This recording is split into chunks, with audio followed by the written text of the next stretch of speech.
भाई अगर आप ऐसा कोर्स करना चाहते हो कि लाइफ में दोबारा आपको इंग्लिश की कोचिंग ना लेनी पड़े, या कम से कम इंग्लिश की वजह से तो हमारा पेपर नहीं रुकना चाहिए, हमें ऐसा कोर्स करना है, तो उसके लिए सिर्फ और सिर्फ एक ही कंडीशन है कि इस वीडियो के नीचे जितनी आपको इस कोर्स के अंदर वीडियोस नजर आ रही है उनको पहली क्लास के पहले सेंटेंस से बिल्कुल सीक्वेंस के अंदर देखना है। एक एक चीज आपस में लिंक्ड है। मेरा पढ़ाने का तरीका ही ऐसा है भाई कि पहले बेसिक पढ़ाता हूँ, नाउन क्या, प्रोनाउन क्या, एडजेक्टिव क्या, उन्हीं के दम पे मैं कॉन्सेप्ट्स को एक्सप्लेन करता हूँ। तो अगर आप चाहते हो कि इस कोर्स का आप 100% बेनिफिट ले पाएं तो पहली क्लास के पहले सेंटेंस से ही देखना। मैं फिर एक बार जोर डाल के कह रहा हूं भाई, कुछ नहीं समझ में आएगा आगे, ये नहीं कि कभी कोई चैप्टर देख लिया कभी कोई चैप्टर देख लिया। अपने 10 साल के एक्सपीरियंस से बता रहा हूं भाई, लाइफ का ही आपका बेस्ट कोर्स होगा, मेरा वादा है। बस पहली क्लास के पहले सेंटेंस से देखना, ठीक है। और सर ग्रामर कैसे पढ़ें, सर नोट्स कैसे बनाएं, सर वोकैब कैसे याद करें, अच्छा सर रीडिंग कहाँ से करूं, कैसे करूं, कितना टाइम दूं, सारी बातें स्ट्रेटजी वाले सेशन के अंदर कर रखी हैं। 5 बेसिक की वीडियो के बाद आपको एक स्ट्रेटजी की क्लास नज़र आ रही होगी, उसके अंदर ये सारी बातें कर रखी हैं। आप चाहो तो उसको पहले भी देख सकते हो और आप चाहो तो 5 बेसिक की वीडियो लगा के भी उसको देख सकते हो, ठीक है जी। इस कोर्स के अंदर आने वाले 2 महीने के अंदर ग्रामर कंप्लीट हो जाएगी और साथ में वोकैब भी मैं नवंबर में शुरू कर दूंगा, तो काफ़ी हद तक वोकैब भी आपकी निपट चुकी होगी, ठीक है। ग्रामर और वोकैब दोनों आने वाले 2, सवा 2, 2.5 महीना मैक्स उसके अंदर आपके कवर हो जाएंगे। बाकी नेक्स्ट उससे 2 महीने में जो अपना आरसी वाला पोर्शन होता है, क्लोज टेस्ट, पैराजंबल, पैसेज, उसके अलावा जैसे इस कोर्स के अंदर मैंने अब एक नई एडिशन करी है। वो नई एडिशन क्या है, प्रीवियस ईयर पेपर और कुछ मॉक्स। आप किसी भी एग्जाम की तैयारी कर रहे हो, सीजीएल की, सीएचएसएल की, सीपीओ की, स्टैनो की, चाहे आप सीडीएस की या एनडीए की, सबके मैं कोशिश करूंगा कि 50-50 प्रीवियस ईयर और साथ में इवन मॉक टेस्ट भी आपको डलवा के दूं। और सिर्फ मॉक टेस्ट नहीं, उनके जो डिफिकल्ट क्वेश्चन हैं उनके सॉल्यूशन की वीडियो भी बनाऊं। वो सब भी उससे आगे 2 महीने में हो जाएगा, यानी 4 साढ़े 4 महीने के अंदर आपका जो कोर्स है मैं आपको कंप्लीट करके दूंगा। बस आप साथ साथ जितना पढ़ाया जा रहा है उसको अच्छे से देखिए, नोट्स बनाइए, रिवीजन करते रहिएगा, ये इंपॉर्टेंट है। कुछ चेंजेस जैसे होता क्या ना, जैसे एप्लीकेशन लॉन्च हुई थी तो शुरुआत के अंदर कुछ प्लानिंग होती है, लेकिन फिर उससे कुछ बेटर ऑप्शन निकल आता है तो फिर कुछ चेंजेस कर दिए जाते हैं। तो वो मैं चेंजेस आपको एक बार बता रहा हूँ। जब अपनी एप्लीकेशन लॉन्च हुई थी तो उसको लैपटॉप पे चलाने के लिए ना एक वेब एप्लीकेशन डालनी पड़ती थी लैपटॉप में। उसमें कोई 1-2% बच्चों को कुछ इश्यूज आ रहे थे, इसलिए वो वेब एप्लीकेशन वाला सिस्टम खत्म करके फिर वेबसाइट ही बनवा दी। वेबसाइट एकदम स्मूथ चलती है। ये सेम आपके यूजर आईडी पासवर्ड से आप वेबसाइट पे भी लॉगिन कर सकते हो। वेबसाइट का लिंक कहाँ से मिलेगा, आप मेरी कोई भी यूट्यूब वीडियो चलाओगे उसके डिस्क्रिप्शन में जाओगे, आपको एंड्रॉयड ऐप का लिंक भी मिलता है और वेबसाइट का लिंक भी वहीं पे, ठीक है। amansir.english.classx.co ऐसे करके वेबसाइट है, वो आप देख लीजिएगा, आपको आराम से उसका लिंक मिल जाएगा, ठीक है जी।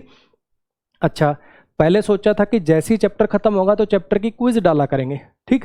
लेकिन क्विज के अंदर क्या था, बच्चे उसके अंदर बोलने लगे कि सर क्विज के लास्ट में रैंक नज़र नहीं आती है, सर क्विज के अंदर तो बैक जाने का ऑप्शन नहीं आता है। तो फिर मैंने वो जो क्वेश्चन प्रैक्टिस के लिए देने थे उनको क्विज की फॉर्म में ना डाल के मॉक की फॉर्म में डालना शुरू कर दिया। इसका एक सबसे बड़ा बेनिफिट ये हुआ कि आपको पेपर की फील आएगी।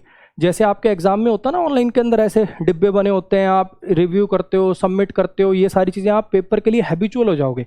तो अब जितने भी चैप्टर की प्रैक्टिस डलती है, जैसे बेसिक्स खत्म हुए तो बेसिक की प्रैक्टिस, प्रोनाउन खत्म हुआ तो प्रोनाउन की प्रैक्टिस, एडजेक्टिव खत्म हुआ तो एडजेक्टिव की प्रैक्टिस, जो चैप्टर खत्म होता है अब उसकी क्विज नहीं, अब उसका मॉक टेस्ट डलता है, ठीक है जी।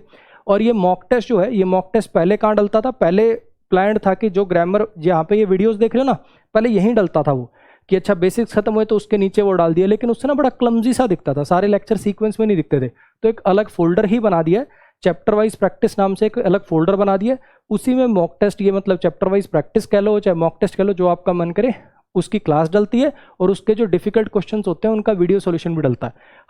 हालांकि इसकी जो एक्सप्लेनेशन है वो सारी मैं खुद ही मुंह से बोल के टाइपिस्ट को बिठा के टाइप कराता हूँ। तो इतनी डिटेल्ड एक्सप्लेनेशन है कि आपको 1% भी दिक्कत नहीं आएगी, पढ़ते ही समझ में आ जाएगा। फिर भी जो मुझे लगता है कि 5 क्वेश्चन, 7 क्वेश्चन, 10 क्वेश्चन थोड़े डिफिकल्ट थे, उनको मैं वीडियो बना के भी उसके अंदर बताता हूँ। तो जैसे ही आपका चैप्टर खत्म होगा आप वो टेस्ट लगाएंगे, वो वीडियो देख लेंगे, फिर भी अगर कुछ डाउट बचा, हालांकि बचेगा नहीं, फिर भी अगर कुछ डाउट बचेगा तो आपके पास पर्सनल व्हाट्सएप डाउट वाला नंबर है ही, ठीक है। वो कैसे मिलेगा उसकी बात करते हैं। पहले जब ऐप लॉन्च हुई थी तब ये प्लान था कि मेरे पास आपकी एक्सेल शीट है जिसमें आपके सारे एडमिशन में जो फ़ोन नंबर यूज़ हुआ फ़ोन नंबर है मेरे पास, तो मैं ब्रॉडकास्ट लिस्ट बना के उनको फॉरवर्ड कर दूंगा मैसेज, लेकिन ब्रॉडकास्ट लिस्ट के थ्रू मैसेज वही जाता है जिसके फ़ोन में नंबर सेव होता है, वही उस मैसेज को रीड कर सकता है।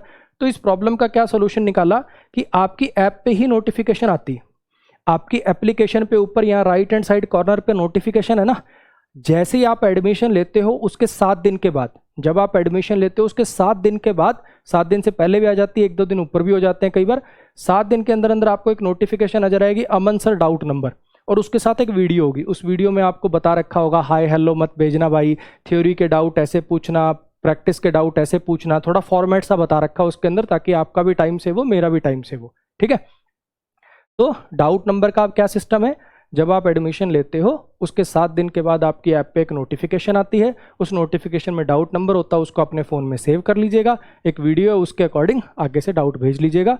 ठीक, सिंपल सा सिस्टम है। आपको थ्योरी में कोई डाउट हो, चैप्टर पढ़ते समय डाउट हो, वो भी भेज सकते हो, प्रैक्टिस में कोई डाउट हो आप वो भी भेज सकते हो। ठीक, उस वीडियो में सब बता रखा, वीडियो देख लेना भाई पहले, है ना, वो जब आपके पास नोटिफिकेशन आए। अच्छा जी, उसके बाद ये मैंने बता ही दिया कि वोकैब की वीडियोस भी नवंबर से डलनी शुरू हो जाएंगी।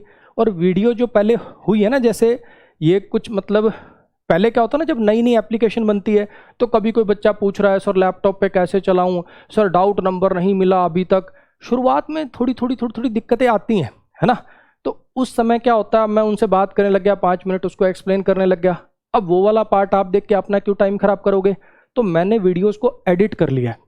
कहने ये काम कोई एडिटर तो कर नहीं सकता, मैंने खुद ने ही बैठ के एक वीडियो को उसके अंदर जो जो पार्ट मुझे लगा कि ये इररिलेवेंट बात हो रही है, इसको मैंने काट दिया है। ठीक है जी, शुरू की 10-15 वीडियोस के अंदर ही था ऐसा कुछ, तो वो मैंने सबका सब एडिट कर दिया है। ठीक है जी, अब आपको जो बीच में अगर कभी दिखे ना ऐसे ऐसे मैं खड़ा हूँ और एकदम से ऐसे हो गया, तो समझ जाना बीच में या तो किसी को डांट पड़ रही थी या कुछ ऐसी बात थी जो इररिलेवेंट है, उसका पढ़ाई से कोई संबंध नहीं है, तो उसको मैंने एडिट कर दिया, उसको मैंने निकाल दिया जी। ठीक, और एक ये जो नया पोर्शन ऐड हुआ है जैसा आपको बताया, इसका भी एक आपको अलग से फोल्डर, जैसे फोल्डर दिख रहा है ना, grammar video, chapter wise practice, vocab, cloze test, para jumble, ये वाला, और एक नया फोल्डर और दिख रहा होगा प्रीवियस ईयर पेपर /मॉक्स। इसके अंदर आपके एग्जाम के प्रीवियस ईयर मॉक्स मतलब प्रीवियस ईयर पेपर भी डलेंगे, उनके डिफिकल्ट क्वेश्चन के वीडियो सॉल्यूशन भी डलेंगे, और कुछ मॉक टेस्ट भी मैं प्रोवाइड करूंगा। ये नया पोर्शन ऐड किया जी। तो ये थे कुछ चेंजेस। एक बार फिर लास्ट में बोल रहा हूँ भाई, पहली क्लास के पहले सेंटेंस से देखना, और ये मेरा वादा है कि जो आपने फीस पे करी है, 1-1 रुपया आपको वसूल महसूस होगा, बस पहली क्लास के पहले सेंटेंस से आखिरी क्लास के आखिरी सेंटेंस तक इस बैच को रेगुलरिटी से लगाना, नोट्स अपने खुद बनाना, पीडीएफ कलेक्टर मत बनना, हाथों से मेहंदी झाड़ना, ग्रामर के नोट्स आपको खुद ही बनाने हैं, वोकैब के कोई नोट्स नहीं बनाने, आरसी पोर्शन के कोई नोट्स नहीं बनाने, इस पोर्शन के कोई नोट्स नहीं बनाने, सिर्फ और सिर्फ ग्रामर के नोट्स बनाने को बोल रहा हूँ, उसमें कोताही मत बरतना, वो नोट्स आपको खुद ही बनाने। ठीक है, आप सबको ऑल द बेस्ट, ऐसे ही पढ़ते रहिए मन लगा के। ठीक है, सब बढ़िया होगा। ठीक है, ऑल द बेस्ट।